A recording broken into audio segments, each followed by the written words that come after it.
You're not broke because you earn too little. You're broke because money is leaking through places no one ever taught you to see. Every month, the same story repeats itself. Your paycheck hits, the bills get paid, a few small expenses happen, and before you realize it, there's nothing left.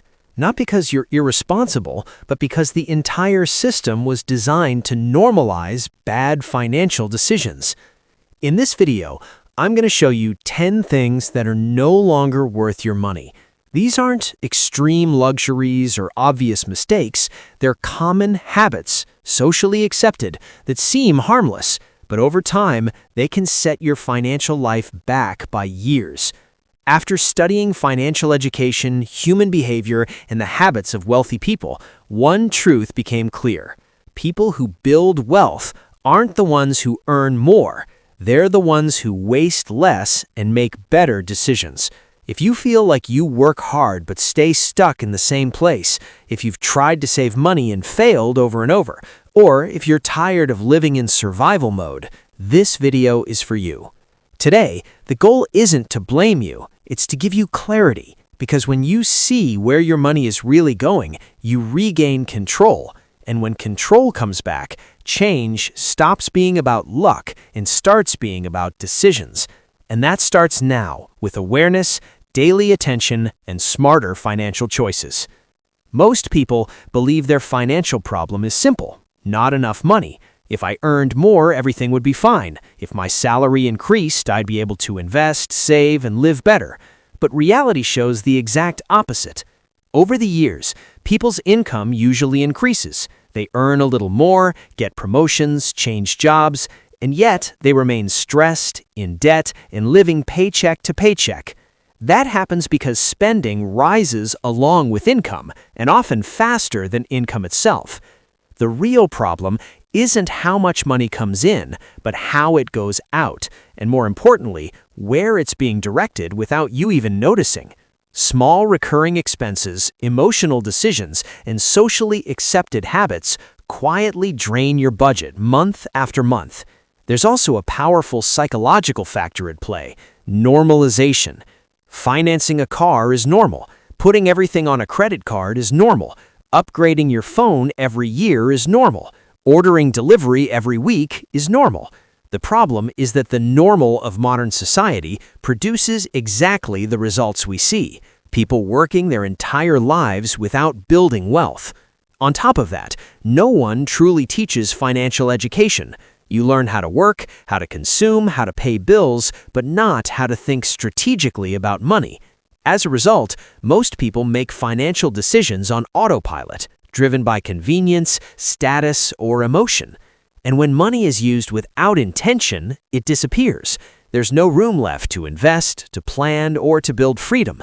That's why, before talking about earning more, this video starts with showing what needs to stop consuming your money today, because cutting waste is always the first step toward any real financial transformation. Before diving into each item on the list, there's one thing you need to understand. Wealth isn't destroyed by one big mistake, but by dozens of small decisions repeated every single day. Almost no one goes broke overnight.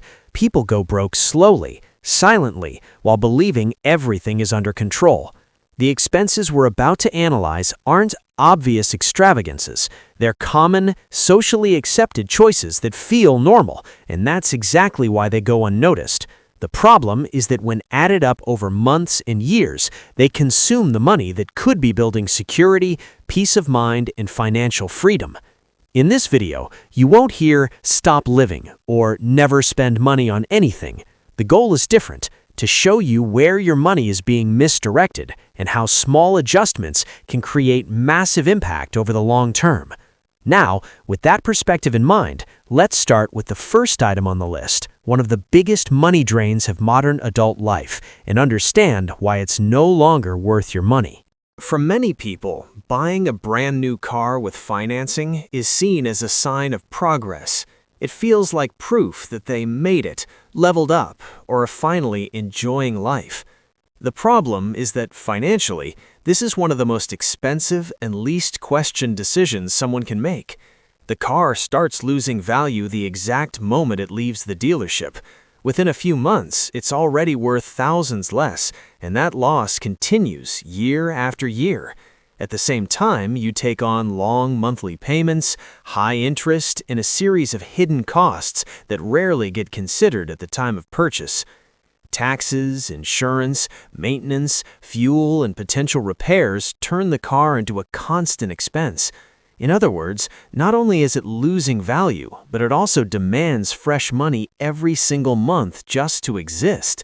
And when that car is financed, the situation gets worse. You're paying interest on something that's already depreciating. The most dangerous effect, however, isn't just the direct cost, it's the opportunity cost.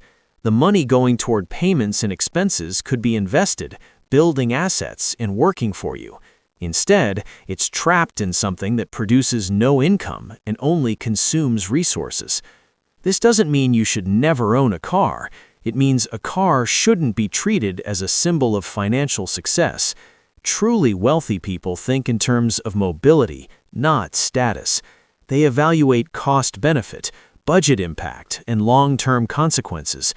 Once you understand this, you start seeing a car for what it really is, a tool. And tools should serve your life, not delay your financial goals. With that clarity, it becomes much easier to question other normal expenses that seem harmless but work in exactly the same way. A credit card isn't the villain. The problem is how automatically it's used. Financing everything has become so normal that many people don't even realize they're buying today with money they haven't earned yet. It feels easy, but the impact is silent and cumulative. When you break a purchase into installments, the amount looks small. $100 a month doesn't feel threatening. The problem is that those payments don't exist alone. They pile up, one here, another there, and before you know it, a large portion of your future income is already committed before the month even starts. This creates a false sense that there's still money available. The credit limit gets confused with income instead of debt. The result is living constantly at the edge, putting out financial fires with no room to invest or plan. Another overlooked issue is that installments remove friction from the decision. Paying cash hurts, financing numbs the pain, and when the pain disappears, consumption increases. You buy more not because you need it, but because it feels easy in the moment. Credit cards also pull future problems into the present. An impulsive purchase today becomes a monthly burden for months. That reduces your financial flexibility and locks you into past decisions that no longer make sense. Using credit cards wisely means flipping the logic. First, you decide if you can afford it. Then, you decide whether financing makes sense. Financially organized people use credit as a tool, not as a crutch. When you regain control over your credit card, something changes immediately. Money starts to stay in your account, and when it stays, you gain room to invest, breathe, and make better decisions. That same pattern of small recurring expenses shows up in an even quieter way, and that's exactly what we're going to talk about next. Subscriptions are one of the biggest money leaks in modern life, precisely because almost no one feels the impact at the moment they're charged. $30 here, $50 there, it all feels too small to deserve attention, and that's exactly what makes it so dangerous. The issue isn't signing up for a service, it's keeping several of them without stopping to ask if they still make sense. Streaming platforms you barely open, apps that promised productivity, courses you never finished, gyms you don't attend. Each charge on its own feels insignificant, but together they create a fixed monthly expense that eats up a real portion of your income. These expenses also create an illusion of value. Because the price is low, you feel like you're getting your money's worth, even when you're not using the service. Meanwhile, the money keeps leaving your account automatically, without requiring a decision or reflection. When you add up these subscriptions over a year, the number is shocking. Many people realize they could be investing hundreds, sometimes thousands of dollars just by canceling what they don't truly use. And the most surprising part is that once canceled, they almost never miss them. Reviewing subscriptions is one of the simplest and most effective exercises to regain financial control. It's money that comes back into your pocket immediately without really sacrificing in quality of life. And once you start cutting these invisible leaks, you begin to notice another very common pattern: spending big on things that lose value quickly just to keep up with the market. That's exactly what shows up in the next chapter. Constantly upgrading your phone has become a modern ritual. Every year, a new model appears, a new promise, a small improvement that seems to justify a high price. The problem is that financially, this habit almost never makes sense. A flagship smartphone is expensive and loses value quickly. Within a few months, it's worth far less than what you paid. And in practice, most people use only a fraction of the features that motivated the purchase. The device doesn't increase your income, doesn't significantly improve your productivity, and doesn't change your financial life. What's really behind this expense is social pressure and non-stop marketing. The idea that you always need to stay up to date creates an artificial sense of urgency. You upgrade not because you need to, but because it feels like you're falling behind. This type of consumption is a perfect example of emotional decisions disguised as rational ones. The narrative is technology. The real motivation is status, validation, or belonging. When you extend the life cycle of your phone, something interesting happens. Money stops being burned so often and starts to stay with you. And that money, when redirected, can turn into investments, security, and peace of mind. Financially intelligent people aren't against technology, they're against waste. They use what works, as long as it works, and only upgrade when there's a real reason. That same logic applies to other types of consumption driven not by need, but by image. And one of the most common involves something everyone uses every day: clothes and brands. That's exactly what we're going to analyze now. Buying clothes isn't the problem. Buying an identity is. Many people spend money trying to look successful while they're still struggling to build financial stability. Consumption stops being functional and becomes emotional. Expensive brands promise more than a product: status, respect, and belonging. When someone wears a certain label, they feel like they're being perceived differently. The cost of that, however, rarely shows up immediately. It appears on the credit card, in a tight budget, and in the absence of investments. There's a dangerous inversion here. People who truly have money don't need to prove anything. Wealthy individuals tend to dress simply, comfortably, and functionally. Meanwhile, those still trying to climb financially often spend more to maintain the appearance of success. Image-driven consumption also creates a cycle that's hard to break. One expensive item leads to another. A social environment pulls in new expenses, and little by little, lifestyle inflation grows without the financial foundation to support it. The result is living under pressure to sustain a version of yourself that costs far too much. On top of that, fashion and trends change quickly. What feels essential today loses relevance tomorrow. The money spent doesn't return, doesn't multiply, and doesn't build anything lasting. When you start buying clothes based on real use instead of external approval, something shifts. Decisions become more rational, your budget can breathe, and your money gets a better destination. This isn't about living poorly or giving up style. It's about aligning consumption with your goals. That same pattern of paying a high price for immediate convenience shows up in another everyday habit, one that seems harmless but weighs heavily at the end of the month. That's what we're going to explore in the next chapter. Ordering food delivery is comfortable, fast, and often makes sense. The problem begins when it stops being an exception and becomes a routine. What feels like a small daily decision turns into one of the heaviest expenses of the month, and it's almost always underestimated. When you look at a single order, the price doesn't seem alarming. $30, $40, $50 feels acceptable, but it doesn't happen just once. It happens several times a week, and when you add it all up at the end of the month, you realize you're paying an invisible rent just to avoid cooking. Beyond the cost of the food itself, there are hidden charges, fees, delivery, service costs, and inflated prices. You're not just paying for food, you're paying for convenience, and constant convenience is expensive, very expensive.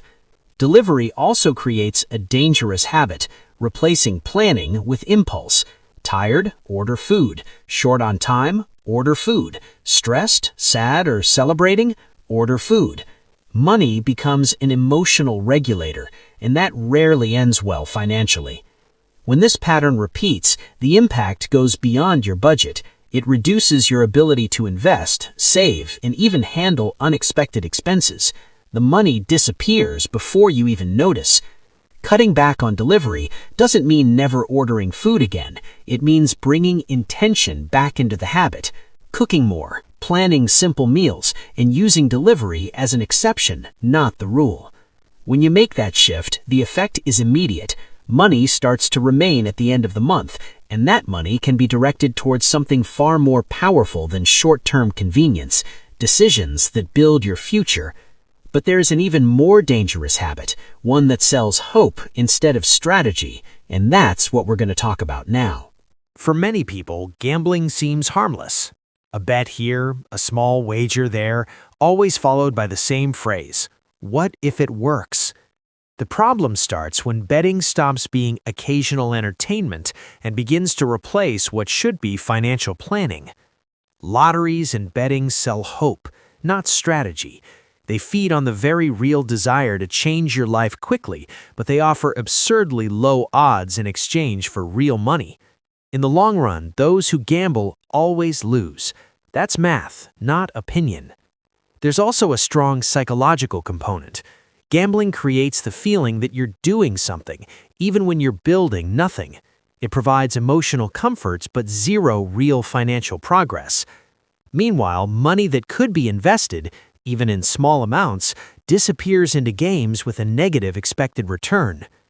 Many people use gambling as an escape. Instead of facing the need to organize their spending, increase their income, or learn how to invest, they prefer to believe that one lucky break will solve everything. That delays important decisions and keeps the cycle of frustration going. Financially successful people think differently. They don't rely on luck, they rely on probability, discipline, and time. They prefer smaller, consistent returns over unrealistic promises. When you replace gambling with investing, something changes immediately. Control comes back into your hands. Your future stops depending on chance and starts depending on choices. And speaking of choices that seem productive but often generate no real return, the next point is one of the most common and one of the most ignored among people trying to improve their financial lives. Learning is important. Investing in knowledge can generate massive returns. The problem begins when learning turns into consumption, not transformation. Many people buy expensive courses believing that information alone will change their financial lives. The pattern is usually the same: a strong promise, an inspiring testimonial, the feeling that this is it. The course gets purchased, partially watched, or not watched at all, and then forgotten. The money's gone, but nothing changes in practice. Knowledge without application produces no return. It only creates the illusion of progress. The person feels like they're improving, when in reality they're just postponing action. Buying courses becomes a sophisticated form of procrastination. Another overlooked point is that information is not scarce today. Basic content about investing, personal finance, and side income is widely available, often for free. What's missing isn't access, it's consistent execution. Financially intelligent people ask a simple question before investing in any course: how exactly will this generate a return? If there's no clear plan for application, the course isn't an investment, it's an expense. This doesn't mean you should never pay for knowledge. It means aligning learning with action. A well-chosen course, applied with discipline, can be worth every dollar. But stacking courses without practice only increases frustration and drains your bank account. When you start filtering this type of expense more carefully, money and focus begin to return. And with focus, it becomes easier to face one of the biggest enemies of wealth building, something that works against you every single day, even when you don't notice it. Interest is one of the most powerful forces in the financial system, and unfortunately, most people only experience it on the wrong side. Instead of making money work for them, they spend their lives making money work against them. Credit cards, overdrafts, poorly planned loans, and bad financing create a cycle that's hard to escape. Interest quietly accumulates month after month, consuming a growing portion of income, and the longer it goes on, the harder it becomes to see a way out. The biggest problem with unnecessary debt isn't just the payment amount, it's the psychological effect it creates. People live under pressure, anxious, constantly trying to catch up. Any unexpected expense becomes a crisis because the budget is already stretched thin. On top of that, interest steals the future. Money that could be invested in building wealth is used to pay for past decisions that generated no return. It's working today to pay for yesterday. Financially intelligent people understand that not all debt is the same. Debt that generates returns can make sense in specific contexts, but debt for consumption, status, or convenience is almost always a financial setback. Facing debt requires clarity and courage. Listing everything, understanding interest rates, prioritizing payoff, and stopping the creation of new bad debt. It's uncomfortable, but it's liberating. When you remove interest from your life, something powerful happens. Your income starts working for you. Money stops being a constant source of stress and becomes a tool for building.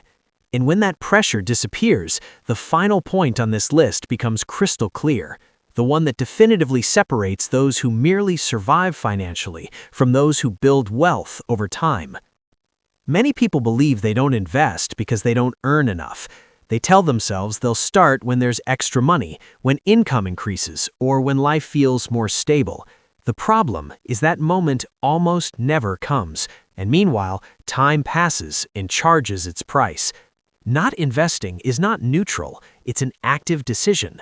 When money sits still, it loses value to inflation every single year, quietly, without warning. In practice, those who don't invest are choosing to slowly get poorer. There's also the myth that investing is complicated or too risky. That belief pushes people away and keeps them stuck in savings accounts, or worse, cash sitting idle. What almost no one realizes is that the biggest risk isn't investing, it's never starting. Investing doesn't require large amounts, it requires consistency. Small amounts invested with discipline over time produce surprising results. That's the power of compound interest working in your favor, the exact opposite of what happens with debt. When you invest, even with small amounts, your behavior changes. You start thinking more about the future, protecting your money better, and avoiding unnecessary spending. Investing creates awareness and direction. People who build wealth understand this early. They don't wait for the perfect moment. They start with what they have, adjust along the way, and let time do the heavy lifting. Living without investing is giving up that compounding effect. It's trading future growth for short-term comfort. And once you realize that, you see that every point in this video leads to the same idea, directing your money better today to create choices tomorrow. That's the invisible math of wealth, and that's what we're closing with now.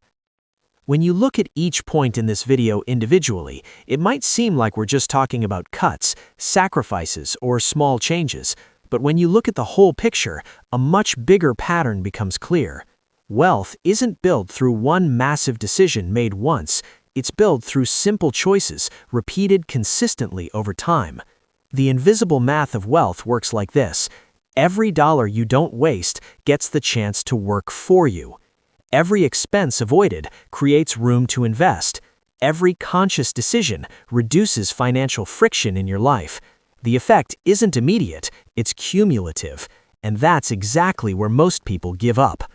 Time is the most underestimated factor in personal finance. It amplifies both mistakes and good decisions. Small leaks repeated for years destroy wealth.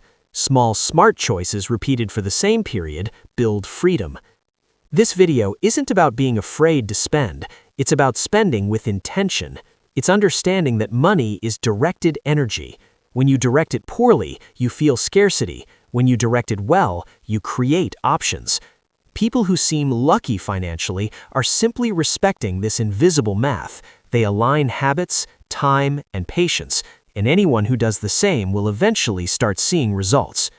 Now that you see the full picture, there's just one final step left, turning awareness into action, and that's how we wrap this up.